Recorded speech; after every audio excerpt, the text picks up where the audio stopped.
नमस्कार दोस्तों, स्वागत है आपका एक बार फिर से अपने YouTube channel safety and health study में। आज का जो हमारा वीडियो है, इस वीडियो से हम lost time injury frequency rate को निकालना सीखेंगे और साथ में ही ओसा के टर्म के बारे में भी अच्छे से जानेंगे। तो चलिए वीडियो को स्टार्ट करते हैं। सबसे पहले हमें यह जानना है कि ये जो फ्रीक्वेंसी रेट है ये होता क्या है। तो इस डेफिनेशन से हम समझते हैं, फ्रीक्वेंसी रेट निकालते हैं। इससे ये पता चलता है कि फ्रीक्वेंसी रेट मेजर करता है एक्सीडेंट अक्यूरेंस की फ्रीक्वेंसी को। तो चलिए अब हम जान लेते हैं कि कैसे हम lost time injury frequency rate को निकालते हैं। फ्रीक्वेंसी रेट निकालने का एक फार्मूला होता है जो होता है lost time injury frequency rate is equal to number of lost time injury into 2 lakh divide by total man hours worked. तो अब हमें यह जानना जरूरी है कि हमारा टोटल मैन आवर्स वर्क कितना है। तो इसको जानने के लिए हमारे पास एक फार्मूला और होता है, सेफ मैन आवर्स निकालने का फार्मूला। तो डिटेल्स में जानने के लिए मैंने वीडियो पहले ही बना के रखा है, लिंक डिस्क्रिप्शन में मैं दे देता हूं, आप वहां से सीख सकते हैं। तो चलिए यहाँ पर हम फार्मूला से निकालते हैं सेफ मैन आवर्स।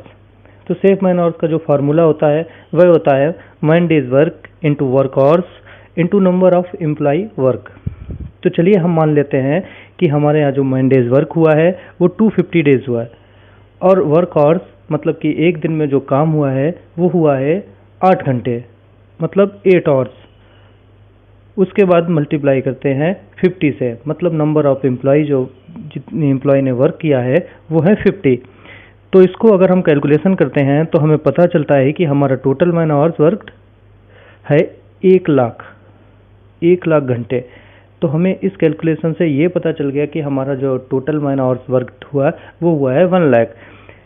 तो अभी हम मान लेते हैं कि हमारा जो इंजरीज था, जो हमारा 1 साल के अंदर में जो इंजरी हुआ वो हुआ है, हमारा जो 250 डेज हमने मैन डेज वर्क माना है, इसमें हमारा जो इंजरी हुआ है वो हुआ है 5 इंजरी, ये हम मान लेते हैं। तो अब हमें ये पता है कि हमारे इंजरी कितनी है और टोटल मैन आवर्स वर्क कितने हैं। तो उसके बाद हम LTI जो lost time injury frequency rate का फार्मूला है, अब हम उसमें पुट करते हैं इसको।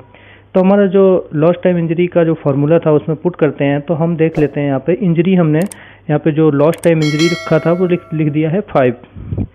उसके बाद multiply by 2 lakh divided by जो हमारा टोटल मैन आवर्स वर्क निकला था 1 लाख, वो डिवाइड कर देते हैं। तो डिवाइड करने के बाद हमारा जो कैलकुलेशन करते हैं तो हमारा जो वैल्यू आती है वो आती है 10, मतलब ये जो हमारा 10 है ये LTI फ्रिक्वेंसी रेट है।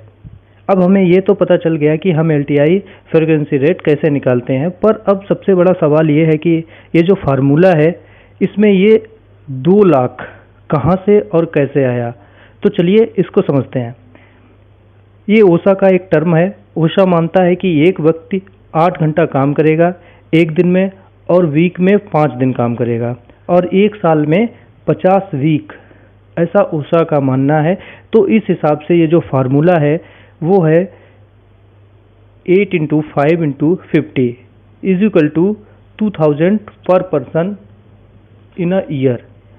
मतलब कि ओसा के हिसाब से अगर एक व्यक्ति 8 घंटे काम करेगा और 5 दिन काम करेगा एक वीक में और 50 वीक काम करेगा, तो टोटल एक पर्सन के हिसाब से जो टोटल निकलेगा वो हमारा निकलेगा 2000 घंटे। मतलब कि एक आदमी 2000 घंटे 1 साल में काम करेगा ओसा के हिसाब से। तो हमारा ओसा ये मानता है कि कम से कम जो एवरेज एम्प्लॉय होते हैं वो एवरेज एम्प्लॉय होंगे 100। तो इसको जो हम 2000 जो घंटे निकले हैं, 2000 आवर्स निकले हैं, इसको हम मल्टीप्लाई बाई कर देते हैं 100 से। तो इसको जैसे ही हम करेंगे 2000 को मल्टीप्लाई करेंगे 100 के साथ में, तो हमारा जो वैल्यू निकल के आएगी वो निकलेगी 2 लाख। तो आई होप आप अच्छे से समझ गए होंगे कि ये lost time injury frequency rate कैसे निकालते हैं और ये जो फार्मूला में 2 लाख की वैल्यू आई है वो कैसे आई है।